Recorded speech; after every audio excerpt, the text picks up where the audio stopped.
Добрый день, уважаемые слушатели, зрители. Сегодня в Минском государственном музыкальном колледже имени Глинки мы рады приветствовать народного артиста Республики Беларусь, лауреата государственной премии, профессора, замечательного пианиста Игоря Владимировича Оловникова.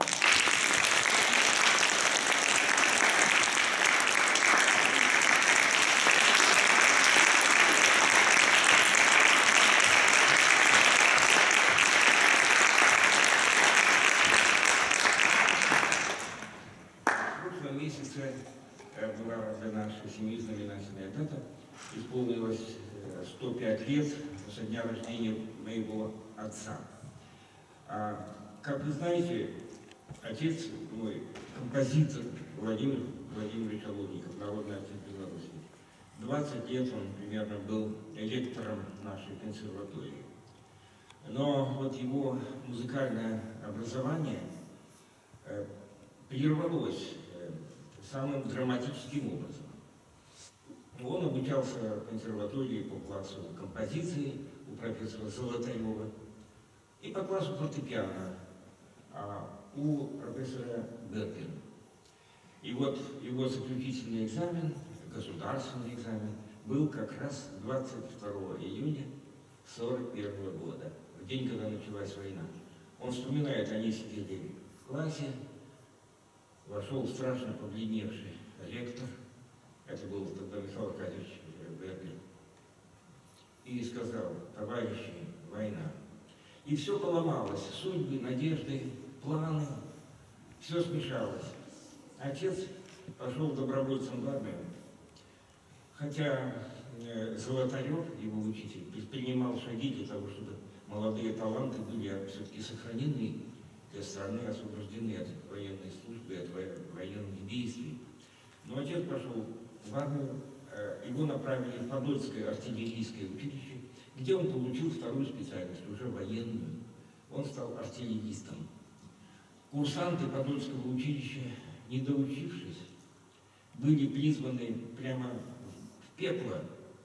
Это на оборону Москвы, потому что там была в 1941-м критическая ситуация. Многие там погибли. Ну, а потом уже начался длинный, трудный и опасный военный маршрут моего отца от Сталинграда и Астрахани до столицы Австрии Вены. Там он закончил. В чине капитана гвардии и с военными наградами орден Отечественной войны, орден Знак почета.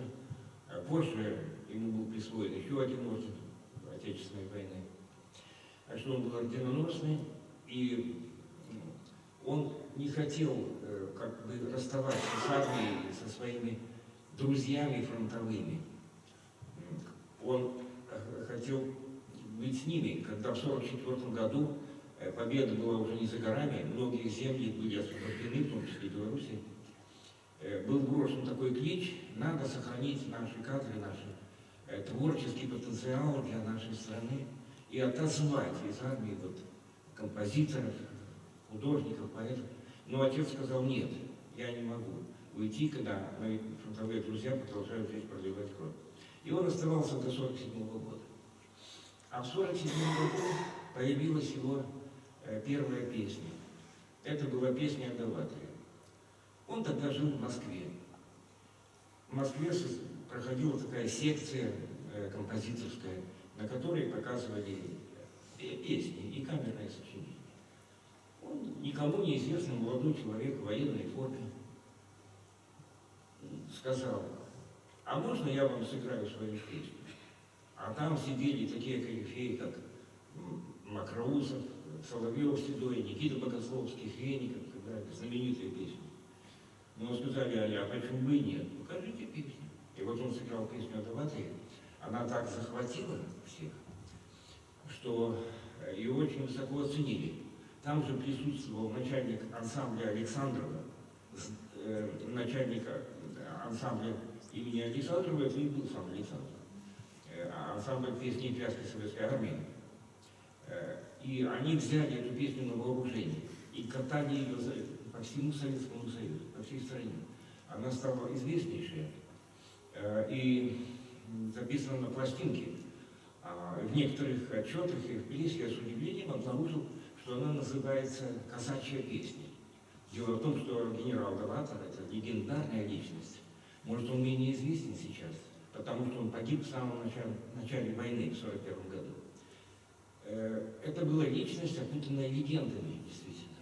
Бесстрашный совершенно командир казачьего войска и казачьей конницы. Они совершали дерзкие, неописуемые по своей смелости вылазки в тыл врага, нанося там хаос и панику. Немцы с их организованностью никак не могли понять, как в середине 20 века, когда в эпоху танков, пушек, а уже готовился проект ракеты «Вал», которой они обстреливали Лондон, и в это время еще казачество на каких-то лошадях разъезжает. Это было отважно, он принес огромную пользу, и морально-психологическую, и фактическую. И, к сожалению, он рано погиб. И вот Довлатов, выходец из Белоруссии, у нас тут вот Освитевщине. И эта вот песня посвящена именно Довлатову. Ну, а потом пошли другие песни. Отец для себя решил, что поскольку война оставила такой неизгладимый след в его душе, это было трагическое событие, это ужасное было событие все эти годы. И он сказал, что он посвятит свое перо композиторское тому, чтобы увековечить мужество людей, героев, их стойкость, их преданность Родине, увековечить их в музыке. И это его творческое кредо, о чем он заявил в одной из телевизионных передач. Конечно, отец писал разную музыку. У него симфонические произведения есть, ораториальные. Но вот именно, ну и, конечно, камерная лирика, которую все знают, романсы на слова Пушкина и белорусских поэтов. Но песня красной нитью, как стержень, прошла через все его творчество. И когда у меня возникла мысль как-то эти песни, ну, дать им новую жизнь, второе дыхание, я понял, почему она возникла. Потому что фортепианная природа музыки заложена в самих этих песнях. Отец никогда не писал однодневок. У него все было тщательно отработано. Он очень любил детали, детализацию и мелодии, и аккомпанемента. Он работал за инструментом, он любил играть, когда сочинял. И его аккомпанементы полны неожиданностей, как гармонических, так и фактурных. То есть они все неповторимы, в каждом есть какая-то изюминка. Некоторые достаточно трудные, что могут подтвердить концертмейстеры, которые играют по сочинению. И вот, отталкиваясь от этого, я пришел к выводу, что эта музыка прекрасно может звучать и на фортепиано. Так возникла мысль сделать транскрипции песенных произведений Орловникова. Ну, для начала я хочу показать те две песни, которые написаны для двух фортепиано, транскрипции. Первый из них – это «Колокола Хатыни». В 70-е годы был открыт мемориальный комплекс Хатыни, очевидно, все знают это. И по замыслу это страшная история, когда были сожжены заживо около сотни людей, деревня вся эта погибла. Немцы в ответ на партизанское движение в этих краях такой осуществили акт репрессий в духе такой постулата вермахта, что нужно быть жестоким и безжалостным. И эта боль, она ведь не только Хатыни касается, а очень многих вещей. Когда архитекторы задумали этот ансамбль, они решили, что он должен быть звучащим. Там есть колокола. Но эти колокола очень редкие, такой удар один, потом через минуту еще один такой, как звоночек. А в принципе ведь колокола – это очень мощные художественное, культурное явление, которое запечатлевает самые разные аффекты, события, эмоции, чувства, переживания человека. И поэтому в этой песне, в начале даются эти колокола так медленно, как будто они в хатыне звучат, ну а потом начинаются настоящие колокольный перезвон, символизирующий трагедию. Вторая песня – это «Родима моя дорогая». Это всем известная. Она в 90-е годы, когда началась перестройка, она номинировалась на то, чтобы быть гимном Белоруссии. Я знаю, что отцу несколько раз звонили из министерства. Он был категорически против. Когда это не помогало, звонили моей маме, чтобы она, так сказать, воздействовала на отца как-то самое подходящее. Но тогда пришлось бы немного переделать мелодию, а главное переделать текст. Отец очень дорожил дружбой с Олесем Бачилой, это поэт, который это написал, и категорически отказывался какие-то делать изменения. В заключение он сказал, это никакой не гимн, а просто лирическая песня о родине. Вот сейчас мы сыграем, я приглашу на сцену Татьяну Душанину, с которой я часто играю, и мы сыграем две этих колокола хатыни и «Родима моя дорогая».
100 песен или около того. А большинство из них издано в его авторских сборниках, в сборниках разных авторов, посвященных каким-то событиям и так далее. Некоторые неизданные остались в рукописи. Хитами стали несколько песен. Вот это вот «Родима», «Лесная песня», которую партизаны считали своей народной песней, что они на войне ее пели. На самом деле это папина песня, а она написана после войны. И включена в сборник, кстати, народных песен Цитовича. Ну, еще вот песня о Минске, которая является гимном нашего города. Но остальные песни неизвестные. Дело в том, что многие написаны по какому-то случаю. Они имеют такую дневниковую природу, летописную природу, если можно так сказать. Вот, например, песня о матери написана в то время, когда открыли памятник Куприяновой в Жодино. Это героическая женщина, воспитавшая 5 сыновей. Она их послала на фронт и ни одного не дождалась. И вот эта вот мемориальная группа, она очень трогательная, которая стоит за Жодином. И эта песня отца такая замечательная, красивая. Или, например, он едет на север, там, к морякам, шефские концерты, вместе с другими авторами, часто вместе с Лученком ездил. И вот для этого пишет морские песни, там, хотят ребята в моряки, например. А вот посетили ученых в одной из сильнейших академий наук, Новосибирской академии наук. И вот прямо там в Новосибирске отец написал песню «Люди науки». И многие, есть песни для спортсменов специально, песни про движение моржей, когда-то у нас это было, когда в проруби купались зимой. Ну и, конечно, главная тема – это вот герои Великой Отечественной войны. Песни о Брестской крепости, о Давателе, о Заслонове, о Иване Сивко, песни о Горовце, это летчик, и так далее, и тому подобное. Вот это вот последние песни отец написал уже незадолго до смерти. Его песня была на слова Нила Гилевича «Дума мати». Он писал в 1994 году. И тогда же появилось его последнее произведение, его, как его завещание. Это оратория, симфония-оратория на слова партизанских поэтов. То есть не профессиональных поэтов. Партизаны какие-то стихи писали, и он их собрал заботливо и написал такое монументальное произведение. Оно было исполнено за год до его кончины у нас в филармонии, потому что... И я решил вот возобновить какие-то из песен и сделал такой цикл прелюдий. В цикле 18 прелюдий. Они охватывают все тона. Ну, не все тональности, естественно. Если бы они охватывали все тональности, их было бы 24, конечно. Но в каждом тоне написано одна или две прелюдии. Расположены они по хроматическому принципу. Первая до минор, вторая си минор, потом си бемоль, то есть нисходящий хроматизм. А почему бы и нет? Почему должен быть только восходящий? Потом она имеет замкнутую тональную структуру. Последняя песня тоже до минор. Ну и я решил не связывать напрямую эти прелюдии с содержанием песен, не стал давать эти названия в заголовке, а дал скромненько очень в конце каждой прелюдии. Знаете, как Дебюсси свои прелюдии подписывал в самом конце. А в начале я дал чисто фортепианное название, которое понятно всем музыкантам безотносительно содержания. Ну, например, юмореска, элегия, аллегро, утешение, мелодия и так далее. Пусть каждый ищет сам свое содержание и свою интерпретацию. Авторские тональности я практически не транспонировал, хотя некоторые пришлось. Ну что ж делать, если у отца были излюбленные тональности, например, ми минор, и вот хотелось несколько песен дать, я сделал транспорт. Я сейчас поиграю по 6 прелюдий, буду немножко рассказывать. Первая прелюдия называется «Пролог», основана на песне «Вечной славы огонь». Это интересная история. Отец сочинял в основном летом, потому что многочисленные административные и общественные обязанности просто не давали ему работать. Он был и депутатом Верховного Совета, членом Центрального комитета Компартии Беларуси, ну, лектором он был, естественно. Он был организатором художественной самодеятельности на тракторном заводе. Потом беспрерывные эти поездки, общение с людьми и так далее и тому подобное. Поэтому летом. И вот прогуливаясь летом он проводил в нашем доме в Новороссийске, на берегу Черного моря. Прогуливаясь там, он подошел к вечному огню. Кстати, там куранты к этому огню написал Шостакович. И вот он подумал, что надо написать песню про этот вечный огонь. Тем более, что стихи уже были у местного поэта. Он его нашел, взял эти стихи. Вечный огонь – это не просто символ героизма людей, но символ нашей памяти об этом. Мы ничто не забываем. И он эту песню написал. Но когда ее стали издавать, да еще хотели сборники заглавить этим таким названием, то получилось немножко несоответствие, потому что там в Новороссийске все связано с морем. И там были такие слова про морской ветер, соленые брызги, там, седой адмирал, который этот огонь зажигал. Понимаете, это было недостаточно широко. И тогда слова переделали. Переделал этот поэт Возневой, он написал немножко другой текст, и так появилась эта вот заглавная песня. Ну, а вторая песня, это знаменитая песня о Брестской крепости, которую я назвал «Presto Inqueto». Если кто-то когда-то играл седьмую сонату Прокофьева, то он знает, что это такое. Она начинается с такого названия. «Presto Inqueto» – «Беспокойное место». Третья прелюдия – это эпитафия.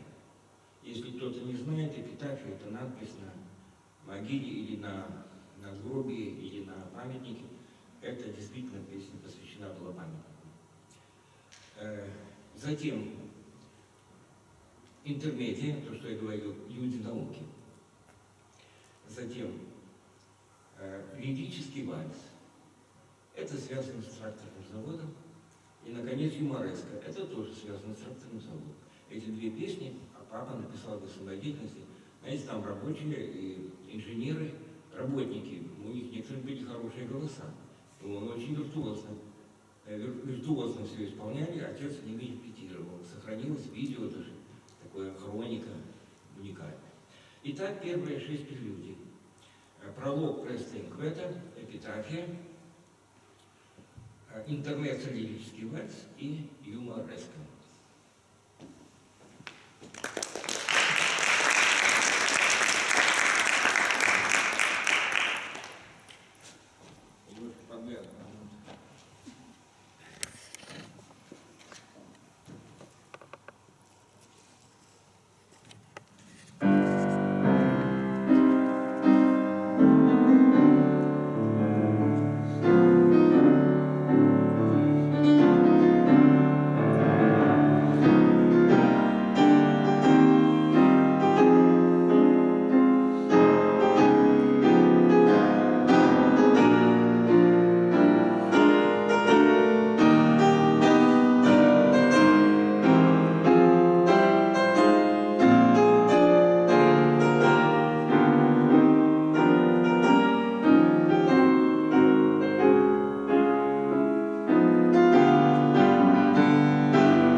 7 это легенда, это вот действительно та самая легенда об Анастасии Куприяновой, памятник которой поставлен в Жодино. Затем маленькая прелюдия «Мимолетность» и «Утешение». А вот потом идут настоящие военные песни. 10-я у меня называется «Марш». Ну, знаете, марши разные бывают. Это именно не просто военный марш, а это строевой марш. Вот эта песня называется «Вечерняя прогулка». Кто не служил в армии, тот, конечно, не знает, что такое вечерняя прогулка. Это я служил, я могу объяснить. Вечером, 8:30 после, так сказать, рабочего дня, служения, так сказать, нашего солдатского, все роты, все взводы в части становились и маршировали с песней разудалой, бодро, лихо, и, так сказать, ходили по кругу по территории нашей части. До 9 часов, когда мы садились смотреть информационную программу «Время» по телевизору. Вот это называется «Вечерняя прогулка». И это 10-я прелюдия, как раз марш. Ну, 11-я называется «Мелодия». Это действительно мелодия, мелодия всех мелодий. По-другому не назовешь. Это папина лесная песня. Я не хотел делать какие-то там большие обработки, я хотел, чтобы очень скромно было, как воспоминание. И 12-я кавалерийская. Та самая песня о Донбассе, о которой говорит. Итак, очевидные 6 прелюдий. Это легенда, мимолетность, утешение, марш, мелодия и кавалерийская.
Это много наносного, лишнего, ненужного, какие-то переходы, эффекты фортепиано.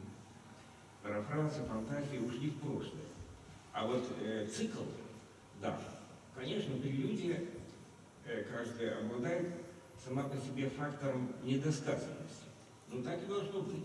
И никакой исполнитель не будет выйти на сцену, будет одну прелюдию Шопена играть, скажем. Он сделает несколько, 3-4. Вот такой микроцикл у меня тоже задуман образовывать, организовывать их, такие микроциклы. Ну, последняя шестерка моих прелюдий. Пастораль. Я помню, как отец сказал мне: Игорь, пошли к роялю, надо кое-что посмотреть. Мы подошли к роялю нашему и долго выбирали, какая децима самая маленькая, чтобы ее можно было взять неопределенно. И так и сяк, мы потом пришли к выводу, что все-таки наиболее удобно это, когда сверху белая клавиша, а снизу черная. Например, соль диез си. Такая децима. Потому что децимы остальные больше, по белым клавишам, по черным. А это все, конечно, не каждый может и такую себе. Но отец очень хотел, чтобы эти децимы, как блестки, звучали в этой песне. Это называется там, песня про Ульяну, такая немножко пасторальная. Но вместе с тем, вот описывая белорусскую природу, вот какое-то ее проявление, отец имел в виду какие-то нотки более патриотические, то есть любовь к родине. К природе, значит и к родине любовь. Поэтому здесь в конце есть такой еще прием самоцитирования. Маленький кусочек из «Родима моя дорогая» проходит в этой песне. Я постарался, конечно, все это сохранить. 14-я прелюдия. Приглашение к мазурке. Сельская свадьба. Жених из Варшавы, невеста из Неманской глубинки. Там поют народные песни белорусские, такие, знаете, протяжные. А это женихи и его команда хотят мазурку танцевать. И вот поэтому тут это все время перекликается и переплетается. Называется это весельное в оригинале. Затем элегия.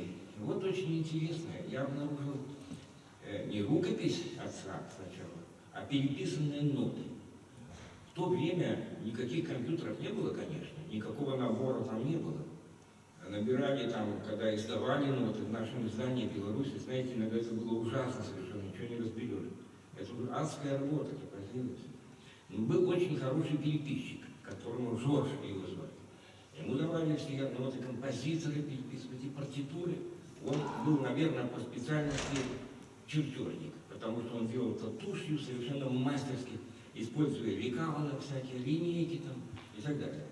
И вот эта вот песня была уже переписана, то есть отец планировал ее распространять и исполнять. Но странное дело, там не было ни слов, ни автора текста, ну и, соответственно, не было и названия.